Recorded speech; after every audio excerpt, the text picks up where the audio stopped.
ಅಂತ ಹೇಳಿದ್ದಾರೆ.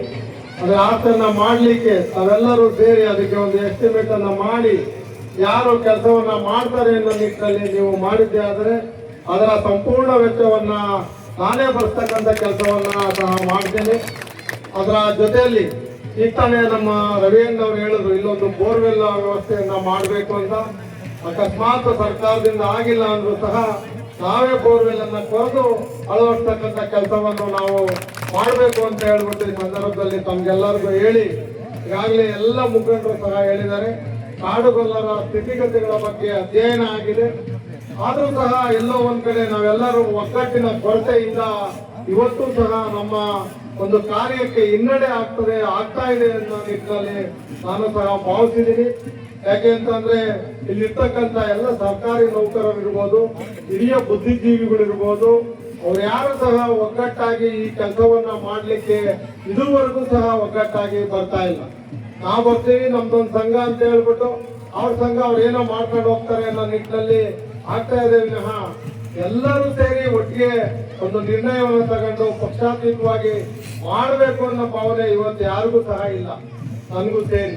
ಯಾಕೆ ಅಂತಂದ್ರೆ ನಂದೊಂದು ಪಕ್ಷ ಅವ್ರದೊಂದು ಪಕ್ಷ ಅಧಿಕಾರದಲ್ಲಿ ಇರ್ತಕ್ಕಂಥ ಪಕ್ಷಕ್ಕೆ ಅದರದೇ ಆದಂತ ಒಂದು ಭಯ, ಮುಂದಿನ ಜಿಲ್ಲಾ ಪಂಚಾಯತಿ, ತಾಲೂಕ್ ಪಂಚಾಯತಿ ಬೇರೆ ಬೇರೆ ಕೆಲಸಗಳು ಆಗ್ತವೋ ಇಲ್ವೋ ಈ ಒಂದು ಸಮಾಜದ ಹೋರಾಟಕ್ಕೆ ಹೋದ್ರೆ ಅನ್ನೋದು ನಮ್ಗೆಲ್ಲರಿಗೂ ಸಹ ಆಗಿದೆ. ಬಂಧುಗಳೇ, ಬೇರೆ ಬೇರೆ ಸಮಾಜದವರು ಎಲ್ಲ ಪಕ್ಷದವರು ಸೇರಿ ಲಕ್ಷಾಂತರ ಜನ ಸೇರ್ತಾರೆ. ನಾವೊಂದು 6-7 ಲಕ್ಷ ಜನ ಇದ್ರೂ ಸಹ 50,000 ಜನ ಒಂದೆಡೆ ಸೇರಿ ನಾವೆಲ್ಲೂ ಸಹ ಒಂದು ನಿರ್ಣಯವನ್ನ ತೆಗೆದುಕೊಳ್ಳಕ್ಕೆ ಆಗ್ತಾ ಇಲ್ಲ. ಯಾಕೆ ಅಂತಂದ್ರೆ ಯಾರಾದ್ರೂ ಒಬ್ರು ಮುಂಚೂಣಿಗೆ ಬಂದ್ರು ಅಂದ್ರೆ ಅವರು ಕಳ್ಕೊಂಡು ಹೋಗ್ತಾರೆ ಅನ್ನೋ ಭಾವನೆ ನಮ್ಮೆಲ್ಲರಲ್ಲೂ ಇದೆ. ಅವೆಲ್ಲರೂ ಬೆಳಿಬೇಕು. ಎಲ್ಲ ಪಕ್ಷದಲ್ಲೂ ಇವತ್ತು ಕಾಡುಗೊಲ್ಲರು ಎಲ್ಲಿದ್ದಾರೆ ಅಂದಾಗ ಇವತ್ತು ಕಾಡುಗೊಲ್ಲರು ನಮ್ಗೆ ಟಿಕೆಟ್ ಕೊಡಿ, ನಾವು ನಿಂತು ಗೆಲ್ತೀವಿ ಅನ್ನೋ ಮಟ್ಟಕ್ಕೆ ಇವತ್ತು ಕಾಡುಗೊಲ್ಲರು ಬಂದಿದ್ದೀವಿ ಅಂತ ಅಂದ್ರೆ ಇದು ಒಂದು ಒಗ್ಗಟ್ಟಿನ ಒಂದು ಪ್ರದರ್ಶನ ಆಗ್ತಾ ಇದೆ. ಅದು ಅವರವರ ಪಕ್ಷದಲ್ಲಿ ಯಾರಿಗಾದ್ರೂ ಕೊಡ್ಬೋದು.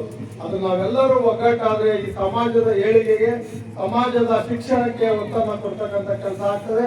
ಸಮಾಜವನ್ನ ಮುಂದಿನ ದಿನಗಳಲ್ಲಿ ನಮ್ಮ ಯುವ ಪೀಳಿಗೆಗೆ ಒಂದು ಭದ್ರ ಬುನಾದಿಯನ್ನ ಹಾಕ್ಬೇಕು ಅಂತಂದ್ರೆ ನಾವೆಲ್ಲರೂ ಸಹ ಒಗ್ಗಟ್ಟಿನ ಮಂತ್ರವನ್ನ ಜಪಿಸಿದ್ರೆ ಮಾತ್ರ ಆಗ್ತದೆ ಅನ್ನೋ ಈ ಸಂದರ್ಭದಲ್ಲಿ ನಮ್ಗೆಲ್ಲರಿಗೂ ನಾನು ಹೇಳಕ್ಕೆ ಇಷ್ಟಪಡ್ತೀನಿ. ಭಗವಂತನ ದಯ